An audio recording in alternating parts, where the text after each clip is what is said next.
Olá, caros leitores! Hoje aqui no canal O Morro dos Ventos Uivantes, de Emily Brontë.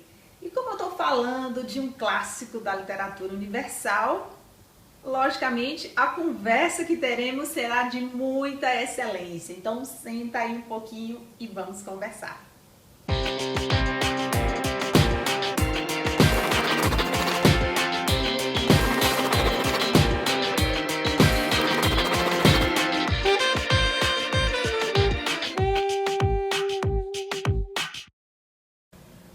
Wuthering Heights, O Morro dos Ventos Uivantes. Aqui a tradução que tenho em minhas mãos é de Guilherme da Silva Braga. Me serviu bem, gostei muitíssimo. Há muitas outras pessoas que já traduziram essa obra. Por exemplo, Raquel de Queiroz foi uma das tradutoras.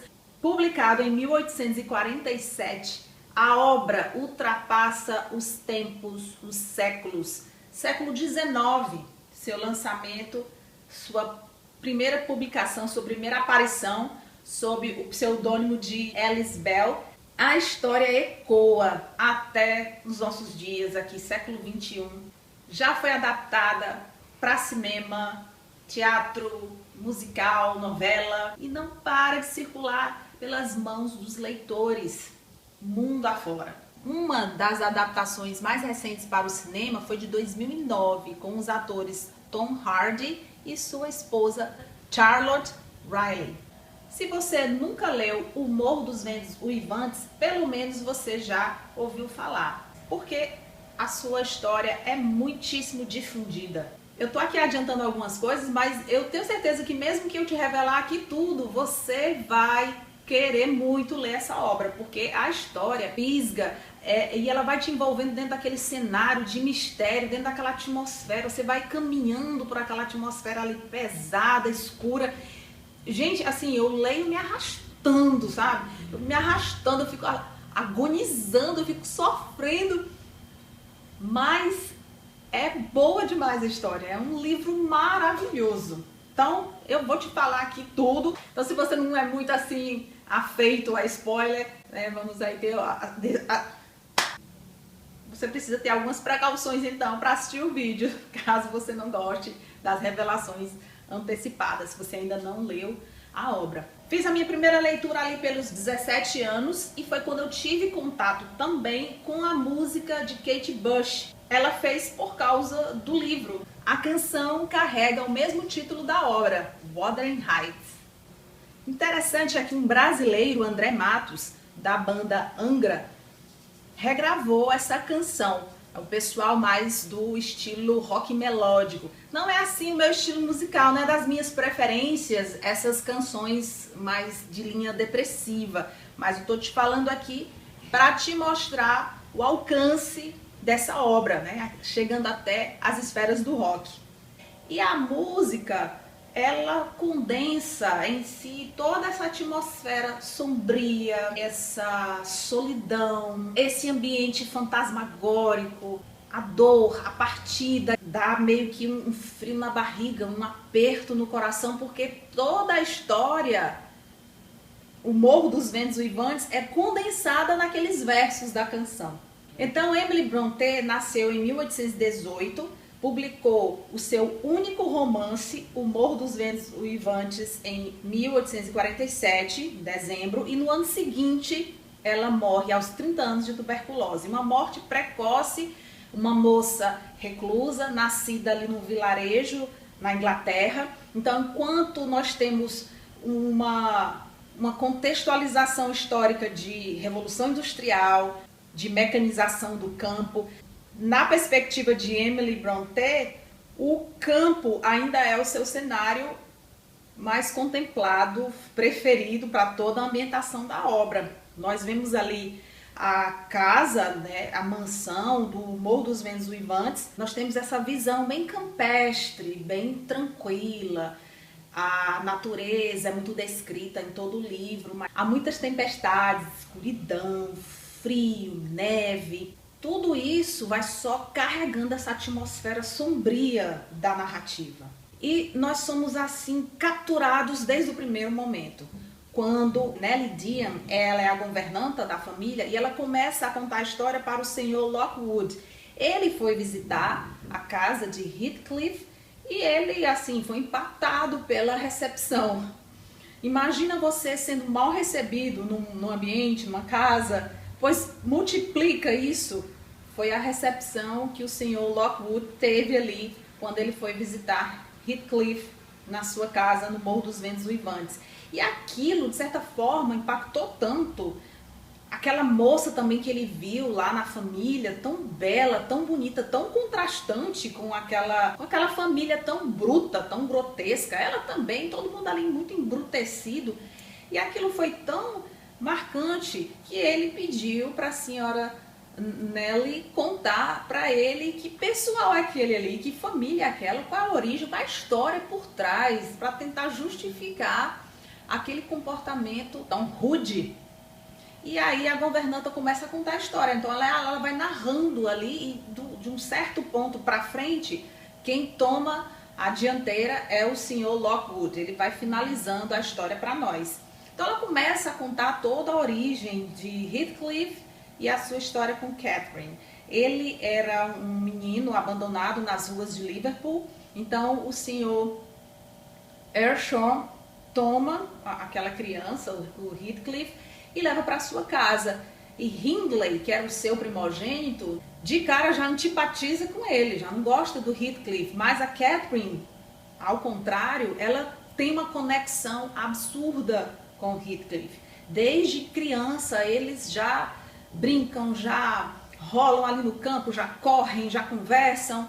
É impressionante assim a afinidade que eles têm. Em um determinado momento da história, Catherine, já jovem, ela chega a dizer para Nellie que se a alma tem substância, a alma dela e de Heathcliff tem a mesma substância, o mesmo elemento.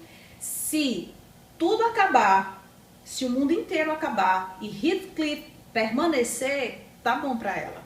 Mas se ele sucumbir, se ele desaparecer, todo o resto, todo o universo para ela vai ser totalmente estranho. Tamanha a ligação de alma que eles têm. Então é aquele amor, aquela paixão, aquele bem-querer que ultrapassa assim, qualquer fronteira que você possa demarcar. Um amor que chega a ser doentio. O Heathcliff, ele foi tão desprezado, já abandonado pela sua família, foi resgatado ali pelo senhor Earnshaw.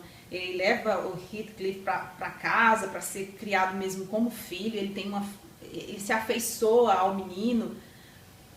E quando ele morre, as humilhações e os maus tratos contra a pessoa de Heathcliff, eles são assim intensificados. Se o Hindley, que era o irmão mais velho, era o primogênito da casa, já não gostava dele, já não mostrava simpatia, com a partida do pai, com a morte do pai, aí então ele ganha forças para ir com tudo contra Heathcliff, coloca ele ali para ficar junto com a criadagem, trabalhos pesados, não ia mais estudar, não ia mais a continuar suas leituras, seus estudos, nada disso, humilhação completa. Num determinado momento, eles estavam ali fazendo um jantar, né, de família, e ele mandou que colocassem Heathcliff num sótão, num lugar lá, né, escondido, e Catherine conseguiu passar por trás, ela encontrou ali uma brecha e foi lá para dentro, só para ficar conversando com ele. Então assim, eles eram muito um pelo outro, se protegiam muito, se amavam muito, até que ali na juventude ela percebeu que para ela não tinha futuro com Heathcliff, financeiramente falando, se levar em consideração aqui estado social. A história ela está dentro da sociedade vitoriana, uma sociedade de casamentos que se prestavam mais a negociações, né, financeiras, comerciais, do que realmente a um laço de amor. É uma sociedade, né, de normas, né, de vestimentas, de uma forma das mulheres se vestirem, dos homens também, em determinados locais, teatros, bailes, havia ali toda uma conduta social a ser seguida. Então, dentro desse contexto, Catherine percebeu que se ela prosseguisse com Heathcliff, não ia ter futuro para ela. No determinado momento ela toma essa decisão, ela pensa em casar com o Edgar Linton, que é o rapaz, a família que mora na propriedade ali próxima. E o Heathcliff ouve essa conversa, ela fala que ama Heathcliff, ama naquela forma, né, sem medida, aquela forma que ultrapassa assim a lógica. E ele ouve essa conversa, mesmo amando tanto, ela tá pensando em casar com esse outro rapaz que está demonstrando aí interesse nela. E ele some, Heathcliff desaparece por um tempo, ninguém sabe se ele tá vivo, se ele tá morto, ela sofre, ela chora, se abate, assim, é angustiante, não tem mais nenhuma notícia dele. E daí ela casa com outro rapaz e de repente Heathcliff volta, ele aparece bem sucedido, muito bem vestido, ninguém sabe como foi que ele conquistou todas essas coisas e fica esse mistério, tanto das origens de Heathcliff, ninguém sabe sobre os seus pais e também ninguém sabe como foi que ele deu essa volta por cima e conseguiu conquistar esse status, essa boa aparência, essa condição financeira mais pujante. E o conflito vai só intensificando, porque agora ela está casada e o Heathcliff ainda tira totalmente a sua alma do eixo, ainda balança completamente toda a sua estrutura nesse duelo entre o amor, o conflito, a dúvida, os devaneios. A Catherine acaba se entregando ali à morte, ela vai meio que chamando pela morte, e esse é um tema muito presente no livro.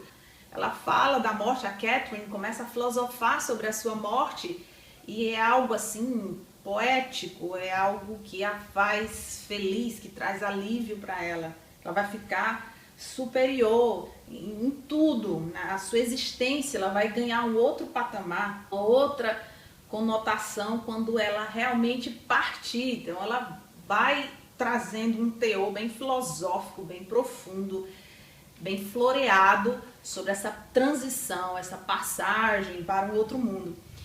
E realmente ela morre ali dando à luz, uma gravidez assim meio súbita. A gente não tem muita percepção de que ela está grávida até o momento que ela dá à luz, até o momento que ela realmente tem essa bebê. É meio que, eu entendo que nada era mais importante do que a presença de Heathcliff, nada era mais contundente do que esse amor mal resolvido, nem mesmo a gravidez, nem mesmo aquele bebê ali sendo gerado, esperado, aquilo foi um detalhe. Você tem essa sensação lendo ali o livro que é um mero detalhe, coisa bem sutil. E Heathcliff fica tão desesperado porque ele é aquele homem machucado.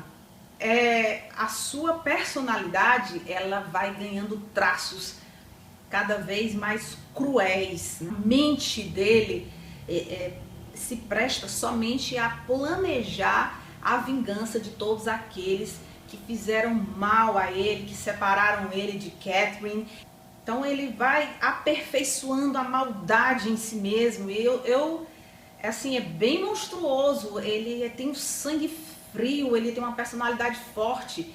É um homem bonito, é um tipão, um homem alto, um homem bem afeiçoado, mas totalmente massacrado por dentro, muito ferido. A vida inteira ele foi ferido, ele foi humilhado, ele foi menosprezado.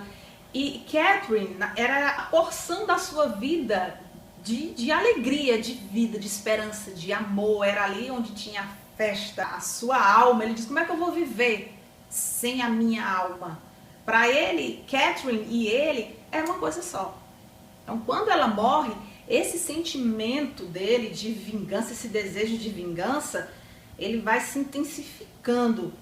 Então, ele casa com Isabella, que é a irmã de Edgar Linton, esposo de Catherine. Ele casa com a Isabella, tem um filho com a Isabella, e o menino é assim, muito delicado nas suas feições, nos seus traços, e ele esmaga esse menino, porque tem nada a ver com ele.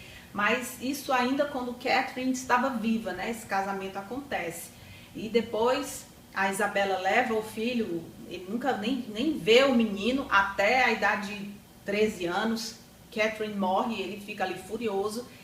Então ele acaba tendo ali debaixo do teto dele, acontece várias coisas, ele acaba ali tendo debaixo do teto dele a Catherine, filha do seu grande amor. Ele tem ali o seu filho, o Linton, e ele tem o Harrington, que é filho de Hindley, também odiado. Então ele tem ali sob o teto dele essas criaturinhas, ele tem a posse das propriedades todas ali. E o final, nós temos um final feliz muito tímido, porque Heathcliff acaba também morrendo. Os dias que antecedem a sua morte são dias em que ele sorri, ele tá bem, ele tá leve, assim, bem estranho. Todo mundo acha super estranho aquele comportamento dele. E aí daí ele morre também. Só que antes disso ele vê a cena, né, da Catherine, filha da Catherine, o grande amor da sua vida. A menina tem o mesmo nome da mãe, com o Harrington. Então eles dois ali juntinhos, os dois jovens, juntos.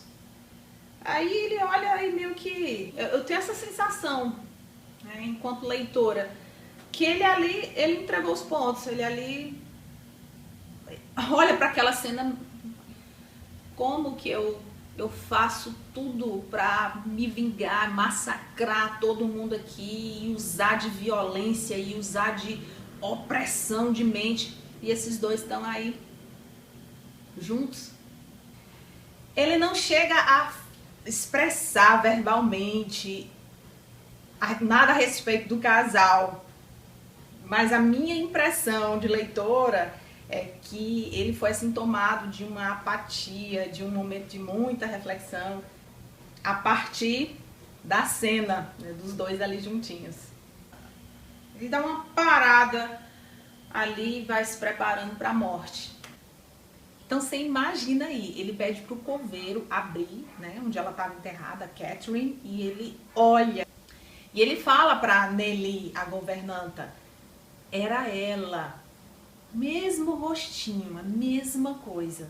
Ele viu lá o rosto dela e ele pede para o coveiro abrir aqui a parte do lado, né? O coveiro fica até com receio. Ele fala, olha, se soprar aqui o vento, vai desfazer tudo. O negócio vai ficar estranho. Ele pede para abrir ali do lado, e quando ele for enterrado ali do lado dela, é para abrir também no mesmo lado, para eles ficarem juntos. Quando o outro vier procurar a gente, ele não vai saber quem é quem. Quando o Linton, né, lá no além, vier buscar Catherine, vier atrás de nós, ele não vai saber quem é quem. É uma coisa só, aqui e no além. Por isso disse que a literatura de Brontë, de Emily Brontë, tem muito da literatura de Byron, essa literatura gótica, né, pesada, de horror, do sobrenatural, do além. Mas, mesmo com essa loucura, com essa doença, acredite em mim, o livro é muito bom. O livro é maravilhoso. Se você gosta dessa literatura mais gótica, metafísica, se você gosta desse estilo, esse é o seu livro. Eu não tenho dúvidas que você vai amar essa leitura. Se você só ouviu falar, agora acho que chegou a hora de realmente passear por as linhas do Morro dos Ventos Uivantes, de Emily Brontë. O único romance que ela escreveu, e ela nem imagina o alcance da sua obra. Anne e Charlotte são outras irmãs dela, é o trio das Brontës. Também há outros trabalhos aqui das outras duas irmãs. E Emily deixa para nós esse legado, essa literatura que ultrapassa os tempos, mostrando a nossa humanidade dentro de uma sociedade em que uma literatura se prestava a mostrar bons exemplos, uma boa conduta. Ela rompe com essa expectativa e traz aqui o amor. Uma criança, um cigano com uma menininha que crescem, aí a mulher muito impetuosa, a Cat é muito resoluta e Heathcliff tem uma personalidade, para mim, impressionante. Um homem muito forte nas suas vontades, nos seus desejos. E por outro lado também, Catherine era aquela pessoa muito resolvida. E eles dois se conectaram desde o início por conta dessas suas personalidades fortes, por essas suas personalidades que vão tirando o nosso fôlego, vão nos jogando, lançando para outras expectativas dentro da história. E nós temos, enfim, um expoente dos clássicos da literatura universal. Então, caros leitores, eu vou ficando por aqui com Wuthering Heights, o Morro dos Ventos Vivantes. E você sabe que nesse canal, cada história, cada romance, cada clássico da literatura universal é uma história muito excelente. E essa, muito feliz por ter conversado um pouquinho com vocês sobre esse clássico, sobre essa obra gigantesca. E eu espero os caros leitores para o próximo vídeo. Tchau, tchau.